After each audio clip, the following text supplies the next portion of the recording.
Hello and welcome back everyone.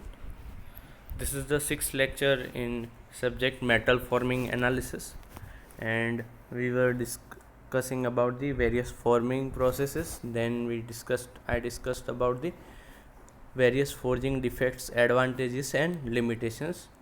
Now today we are going to discuss about the analysis of forging processes.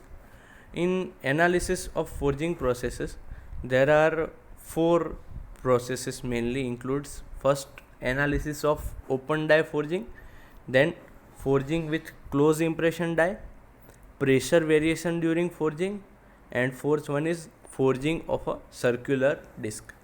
These are the four different types of analysis we have to study. In today's lecture, I will discuss about the open die forging and forging with close impression die, and I will take some example of the open die forging as well.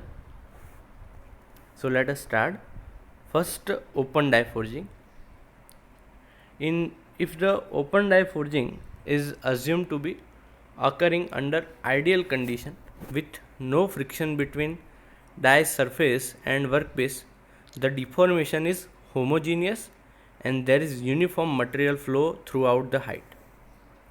ये जो surface है, die है, वहाँ पर friction नहीं लग रहा, ठीक है, और ये जो हमारा वर्कपीस है उसका एक्सपांशन हो रहा है, वो यूनिफॉर्म हो रहा है, तो उसकी वजह से जो हाइट है वो यूनिफॉर्मली कम होगी और ये जो पार्ट है वो यूनिफॉर्मली डिस्ट्रीब्यूट होगा. सो ऐसे इसका शेप मिलेगा, यूनिफॉर्म शेप होगा. तो यहाँ पे जो शेप है वो यूनिफॉर्म मिलेगा अगर मटेरियल का फ्लो है वो यूनिफॉर्म है तब. Under ideal condition the strain at any instant, जो स्ट्रेन है आइडियल कंडीशन में, वो स्ट्रेन का ये इक्वेशन है. Strain is equal to ln hi/h.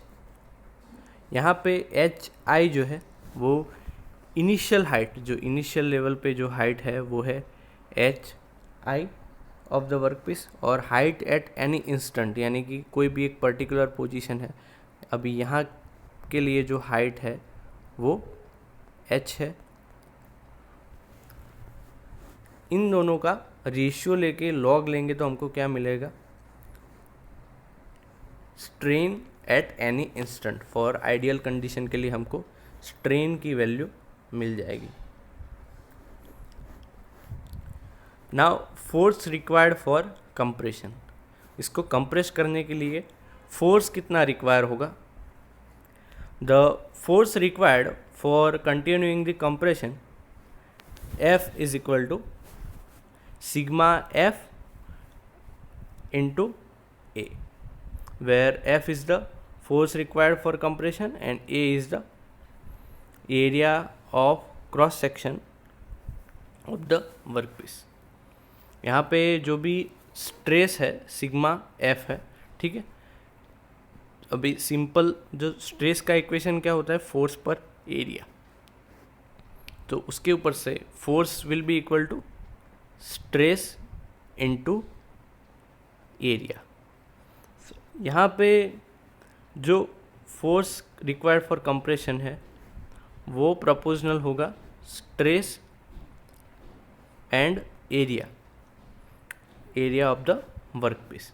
Bye this equation we can find कितना फोर्स लगेगा मटेरियल का, जो स्ट्रेंथ है उसकी, ठीक है, उसके ऊपर से, और एरिया कितना है उसके ऊपर से हम फाइंड कर सकते हैं कि कंप्रेशन के लिए कितना फोर्स लगेगा. कंटिन्यूसली इंक्रीज्ड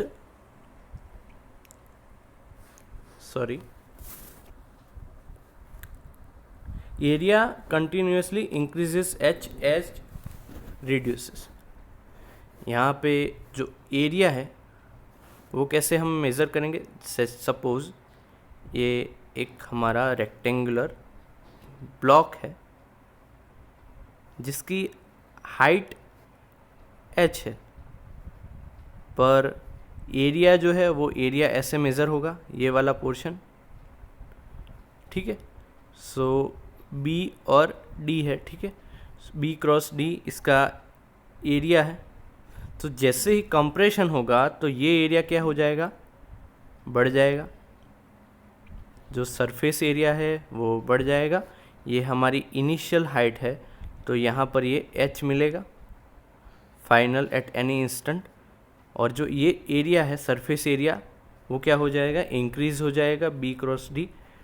सो as area continuously increases as h reduces, जैसे h रिड्यूस होगा वैसे ही एरिया इंक्रीज होगा। Here the sigma f, the stress can be found by this equation k e raised to n। यहाँ पे k क्या है, strength का कोएफिशिएंट, और n जो है वो है स्ट्रेन हार्डनिंग एक्सपोनेंट है। ये सिग्मा f का इक्वेशन है, sigma f is equal to k e raised to n। This is the strain, this is the strain hardening exponent for material. जो भी मटेरियल है उसके लिए वेरियस स्ट्रेन हार्डनिंग एक्सपोनेंट होते हैं, और जो के है वो स्ट्रेंथ का कोएफिशिएंट है, ठीक है। So this is the equation for the stress. ये स्ट्रेस हम यहाँ पे पुट करेंगे तो जो फोर्स कंप्रेशन के लिए चाहिए होगा वो हम फाइंड कर सकते हैं फॉर ओपन डाई फोर्जिंग। आगे जो है हमको शेप फैक्टर फाइंड करना होगा। Shape factor, if the effect of friction is considered, the actual force required will be higher then the value of given by the equation 2। Here is our equation number 2। जो भी force of compression है, यहाँ पे हमने क्या किया था कि नो फ्रिक्शन, जो फ्रिक्शनल फोर्स है उसको हमने नेगलेक्ट किया था। लेकिन जब हम फ्रिक्शन को कंसिडर करेंगे तो क्या होगा कि ये फोर्स की वैल्यू बढ़ जाएगी, कि जो कंप्रेशन के लिए जो फोर्स चाहिए होगा, यहाँ पे फ्रिक्शनल रेजिस्टेंस को भी ओवरकम करना होगा हमको इन दोनों सरफेसेस के ऊपर। तो उसकी वजह से जो फोर्स चाहिए होगा एक्चुअल में वो इंक्रीज हो जाएगा। सो दैट्स वाई यहाँ पे शेप फैक्टर हमको कंसिडर करना होगा। If the effect of friction is considered, then the actual force will be higher than the value of given in that equation, F is equal to sigma F into A। जो ये equation था, F is equal to sigma F into A। Now this effect of friction is considered by rewriting this equation। इसको rewrite करना पड़ेगा। So here it is rewritten as SF। यहाँ पे SF को यहाँ पे इंक्लूड किया है। ये जो इक्वेशन था इसके अंदर हमने क्या किया, शेप फैक्टर को इंक्लूड किया, SF shape factor SF, and it is given by this equation SF is equal to 1 plus 0.4 into mu, where mu is the coefficient of friction, into d, that is the diameter of workpiece, divided by h, h is the height of workpiece। ये है shape factor. जो shape factor है वो यहाँ पे हमको multiply करना पड़ेगा, मतलब इतनी जो फोर्स की वैल्यू है वो बढ़ जाएगी। मतलब हमने क्या किया कि जो कोएफिशिएंट ऑफ फ्रिक्शन है उसको यहाँ पे कंसिडरेशन में लिया, ठीक है। सो सिंपली ऐसे हम जो फोर्स है, अभी जो इंक्रीज्ड फोर्स है रिक्वायर्ड फॉर कंप्रेशन, वो हम फाइंड कर सकते हैं। The forging force will be maximum at the end of operation when the both area and flow stress are maximum. यहाँ पे क्या होगा कि जब एरिया मैक्सिमम होगा, जब ये सपोज इनिशियल स्टेज है, ये हमारा इनिशियल स्टेज है, और जब ये फाइनल स्टेज में होगा तो क्या होगा कि ये जो एरिया है हाइट मिनिमम होगी, और ये जो एरिया है यहाँ पे वो मैक्सिमम होगा। तो जो भी फाइनल स्टेज के लिए जो फोर्स लगेगा वो मैक्सिमम होगा, एंड जो फ्लो स्ट्रेस है यहाँ पे वो भी मैक्सिमम होगा, फोर्जिंग फोर्स भी मैक्सिमम होगा जब एरिया मैक्सिमम होगा उसके लिए. So this was about the open die forging. Now let us take one example of open die forging.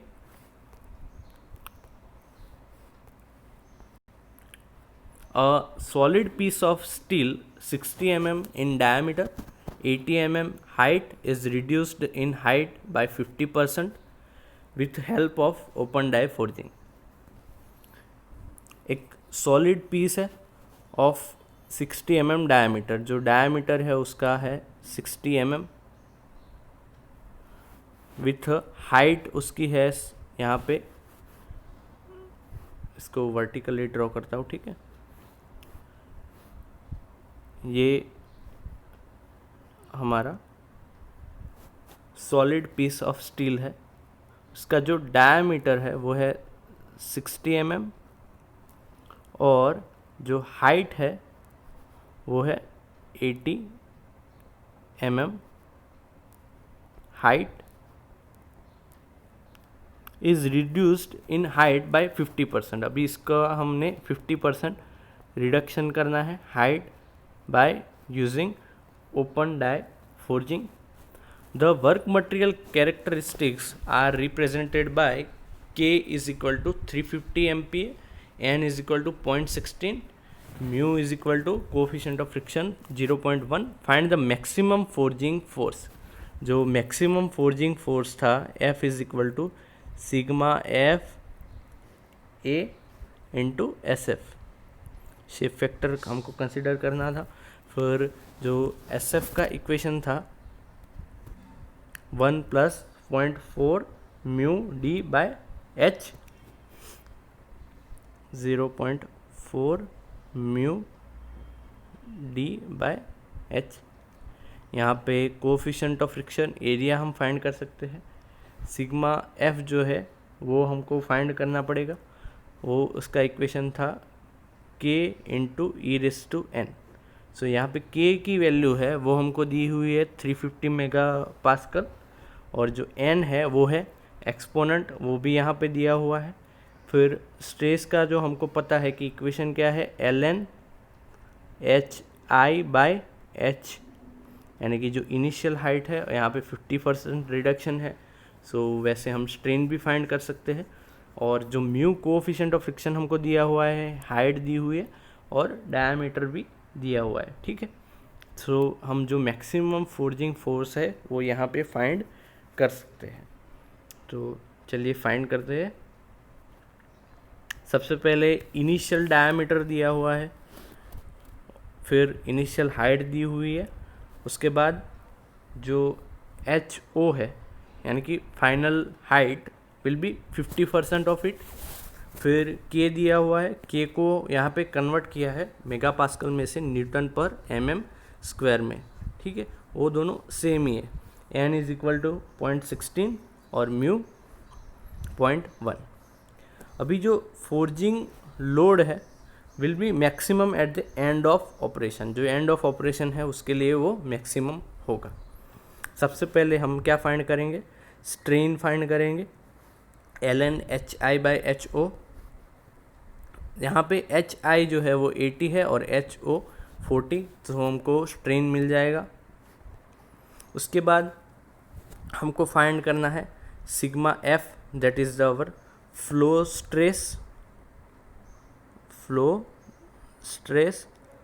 और जो फ्लो स्ट्रेस का इक्वेशन क्या है, k into E raise to n, where e is the strain, n is the exponent. Exponent की value यहाँ पे क्या दी हुई है 0.16, और जो k की वैल्यू है वो है 350. इसको इसमें पुट करेंगे सो हमको आंसर मिल जाएगा. आंसर जो फ्लो स्ट्रेस है वो मिलेगा. फ्लो स्ट्रेस फाइंड करने के बाद आगे हम फाइंड करेंगे एस का इक्वेशन है 1 + 0.4 म्यू डी बाय एच, उसके अंदर म्यू की वैल्यू 0.1 यहाँ पे दी हुई है। फिर डायमीटर जो है वो 60 mm है और हाइट जो है वो 40 mm है। फिर शेप फैक्टर हमको मिल गया। उसके बाद हम मैक्सिमम जो फोर्स लग रहा है वो फाइंड कर सकते हैं। फोर्स का equation sigma F A S F. So यहाँ पे जो ए ओ है उसका इक्वेशन है final area divided by initial area divide is equal to H I by H O. A O by A I is equal to H I by H O. ये volume का comparison है कि जैसे कि volume है, ठीक है, volume क्या होगा, area into height is equal to volume. So initial volume और जो फाइनल वॉल्यूम है वो दोनों क्या होगा, सेम होगा। इनिशियल सो यहाँ पे इनिशियल एरिया और इनिशियल हाइट का मल्टीप्लिकेशन क्या होगा, इनिशियल वॉल्यूम, और जो फाइनल वॉल्यूम है वो क्या होगा, फाइनल एरिया और फाइनल हाइट है उस दोनों का मल्टीप्लिकेशन। सो यहाँ पे A I by A O is equal to H O by H I होगा। मतलब ए ओ बाई ए आई लेंगे सो हमको क्या मिलेगा, H I by H O, ये वाला इक्वेशन मिलेगा। A O by A I is equal to H I by H O. इसमें से ए ओ हम फाइंड कर सकते हैं। यहाँ पे ए आई है वो इनिशियल के लिए होगा और एच आई एच ओ तो हमको मालूम ही है। सो जो यहाँ पे डायरेक्टली यहाँ पे लिखा हुआ है कि ये जो है H I by H O तो हमको मालूम है H I is equal to 80 mm, H O is equal to 40। So 80 divided by 40, so it will be 2, so it will be 2 times AI। AI मतलब पाई बाय 4 डी स्क्वायर, और यहाँ पे diameter है वो 60 दिया हुआ है तो हमको AO मिल जाएगा। सो AO will be this mm square. mm में ही रखा है सारे यूनिट्स, कोई भी मीटर में नहीं कन्वर्ट किया, ठीक है। सो ये ध्यान में रखना। फिर जो फोर्स है यहाँ पे सिग्मा एफ ए और एस एफ। सो यहाँ पे खास चीज़ यही ध्यान रखनी है कि ये जो एरिया है वो फाइनल एरिया कंसिडरेशन में लेना है। शेप फैक्टर की वैल्यू यहाँ पे पुट करेंगे, सिग्मा एफ की वैल्यू पुट करेंगे। So in this way we can find the forging force.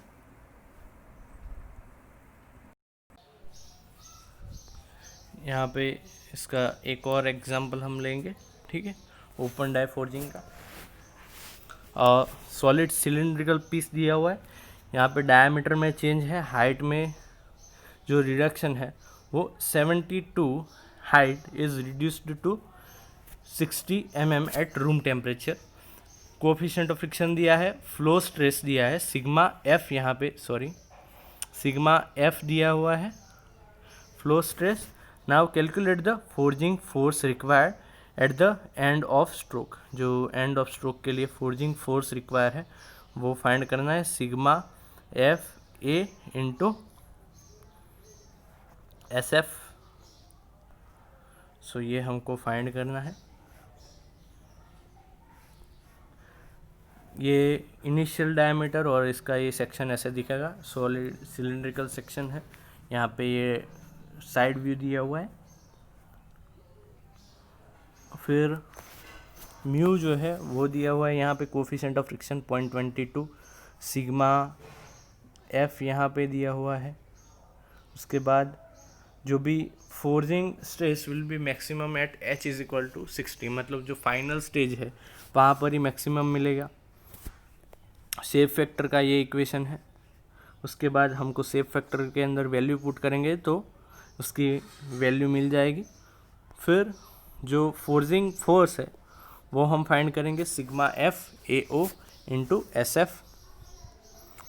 Now A I is the area initial which will be pi by 4 d square, and AO is equal to AO by AI is equal to HI by HO. AO find करना है। AI यहाँ पे मालूम है, HI जो है वो है 72 है और HO है वो है 60 mm। So in this way we can find AO and this is the value of AO। Then the maximum forging force, इसके अंदर सिग्मा F की वैल्यू रखेंगे, फिर AO की वैल्यू रखेंगे और SF शेप फैक्टर है उसकी वैल्यू रखेंगे, तो मैक्सिमम फोर्जिंग फोर्स हमको मिल जाएगा यहाँ पे। सो ये था maximum forging force for open die forging. So इसका ये आंसर है, मेगा न्यूटन में दिया हुआ है, ठीक है। सो दिस इज़ इट। यहाँ पे ये एग्जाम्पल नंबर 2 था ओपन डाई फोर्जिंग के लिए। जो नेक्स्ट प्रोसेस है, एनालिसिस है, वो है forging with close impression die. जो डाई है वो क्लोज कंडीशन में होगी, उसके लिए क्लोज इम्प्रेशन के लिए फोर्जिंग फोर्स कैसे होगा, यहाँ पे ये आप देख सकते हो कि यहाँ पे एक स्लश प्रोवाइड किया है कि जिससे एक्सेस मटेरियल वहाँ से निकल सके और फ्लश, और यहाँ पे ये अपर डाई है और ये लोअर डाई है, इन दोनों का कंप्रेशन में यूज़ होगा ये प्रोसेस। यहाँ पे जो फिगर में दिखाया गया है कि workpiece forged in a close impression die will have same extra material called flash beyond the die cavity. यहाँ पे क्या होगा कि जो भी वर्कपीस यहाँ पे फोर्ज किया जाएगा क्लोज इम्प्रेशन डाई में, will have same extra material called as flash beyond the die cavity.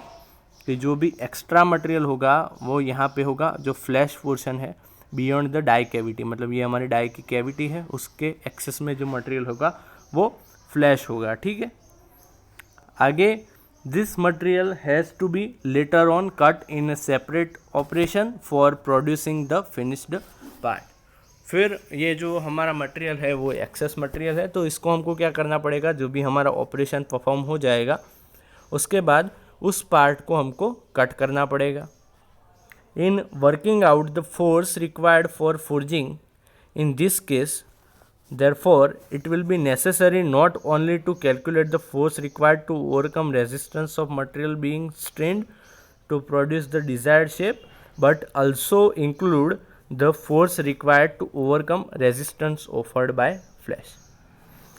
अभी इसके जो कैलकुलेशन में हमको जो फ्लैश की वजह से जो भी रेजिस्टेंस ऑफर किया जाएगा उसको भी हमको ओवरकम करना पड़ेगा, तो उसका भी फोर्स कैलकुलेट करना पड़ेगा, और साथ ही साथ जो यहाँ पे फोर्जिंग ऑपरेशन हम परफॉर्म कर रहे हैं तो उसके लिए जो फोर्स रिक्वायर होगा वो भी हमको कैलकुलेट करना पड़ेगा। सो यहाँ पे जो फोर्स होगा वो इंक्रीज़ हो जाएगा, क्योंकि यहाँ पे फ्लैश की वजह से भी रेजिस्टेंस ऑफर होगा, और जो हमारे फोर्जिंग पार्ट है उसके लिए तो जो फोर्स लग रहा था वो तो होगा ही।